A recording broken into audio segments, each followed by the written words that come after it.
Hello everyone, welcome back to my channel Technish, where we simplify coding for you. In today's video, we are simplifying extension functions and properties. We will deep dive into the concepts of one of the Kotlin's coolest features that will make your code look cleaner and more expressive. Ready? Let's jump in. So, what are extension functions and properties? Simply put, they let you add new functionality to existing classes without modifying their source code. Think of it as giving extra powers to the Kotlin classes. Okay, like add a new behavior to the class, no inheritance is needed, perfect cleaner for the modular approach in code. Okay, suppose you want to add a new functionality.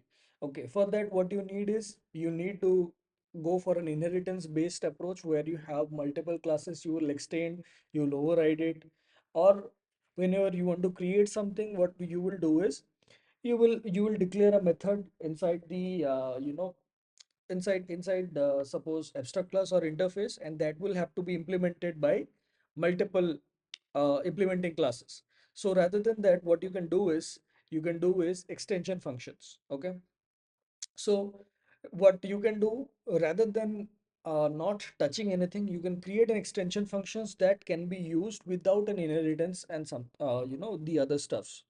Okay, so let's start with the extension functions. Suppose there are existing classes in Kotlin or in Java, right? The integer. Suppose you have character, you have strings. Okay, you have strings, right? You have various uh, existing classes.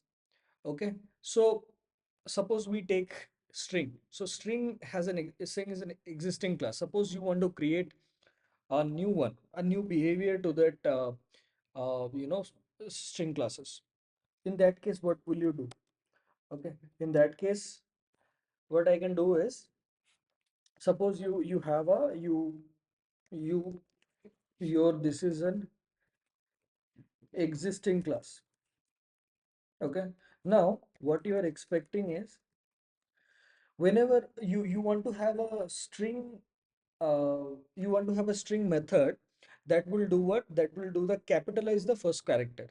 So if you give technish, it will give you technish. Okay, so I mean, so instead of writing your entire logic, and creating your custom classes, you can do is re you can reuse the existing class, that is the suppose that is the string class, right? So what I can do is I'll create an existing, based on this, I'll create a extension function.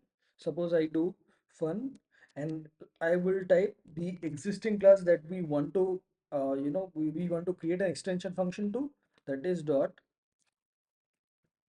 capitalize first. Okay, capitalize first. What I'll do is I'll make it the first character as capital. Okay, and it will return what? It will return a string, and inside this I will do is return, and I will do is, if I'll check that this is not empty. Okay, if this is not empty, this, that means the first character dot uppercase plus this dot substring 1. That means the starting index, that is 1.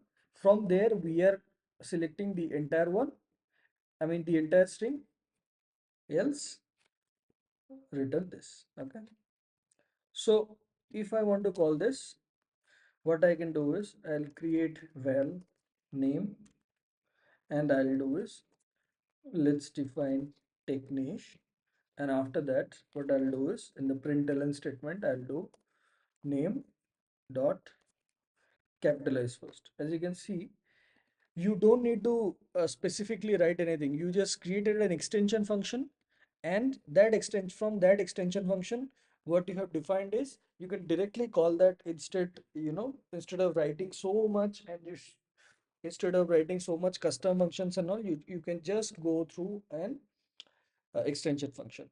That's the functionality. That is how seamlessly, we have added the functionality to the string class. That's why the extension function is such a game changer.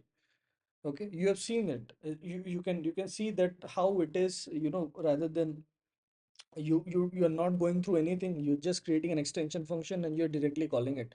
No need to go through any custom classes and all. So if you have any other classes, you don't want to interrupt all those classes, what you can do is you can create an extension function that would be attached to the regular class. Okay, so this, yeah, as you can see, the first one has been capitalized. So here are some of the real world use cases that I can think of for this extension functions. That is the first of all, the code readability. That is the first one. Okay, so the code readability working with the APIs, I think it will be one of the game changing things. That is the without modifying anything in the API, you can add the utilities. Okay, and you can write the custom filters and transformations as well.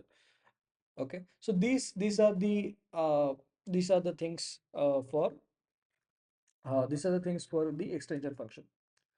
The next one is the properties.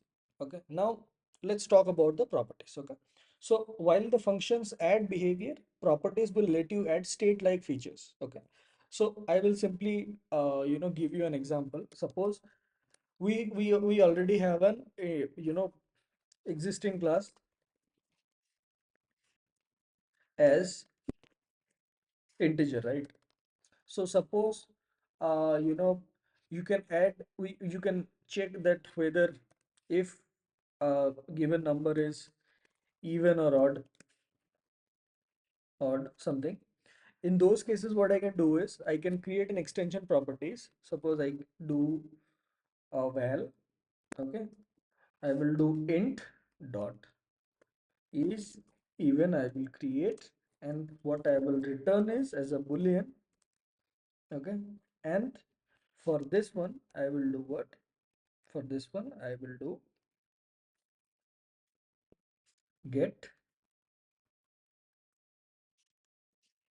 and I will check this dot, sorry, this equals to 0.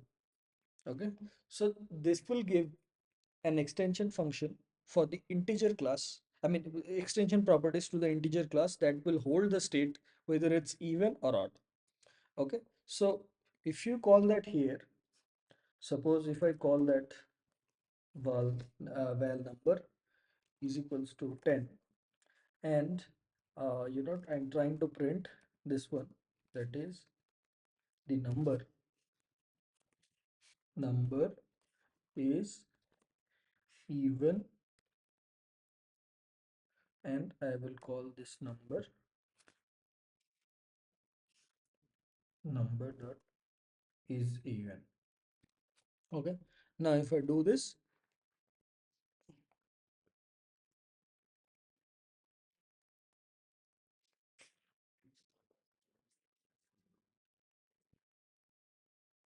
see this, the property that we have added.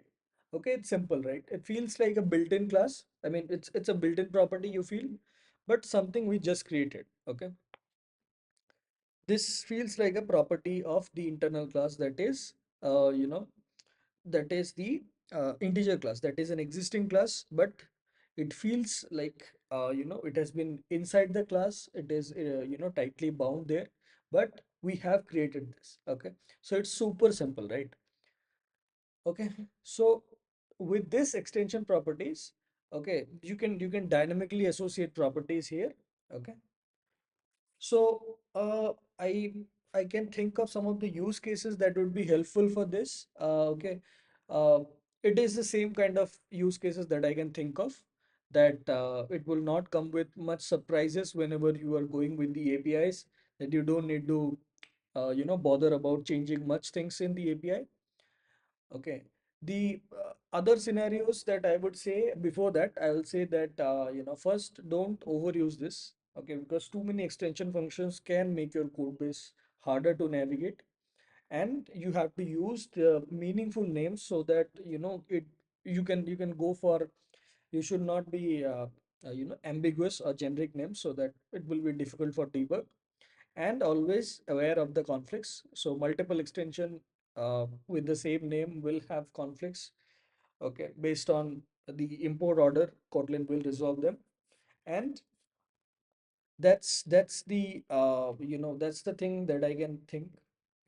Okay, so all right, let's recap. So what we have learned so far, that is what extension functions and properties are and how to implement them, real world use cases and best practices. And now it's your turn. I write an extension functions for a list that returns the second largest element. Share your code in the comment section below. Okay. Thanks for watching. If you find this video helpful, give it a thumbs up. Subscribe for more Kotlin content. Don't forget to hit the bell icon for notifications. See you in the next video where we will deep dive into higher order functions in Kotlin. Until then, happy coding. Thank you. Bye.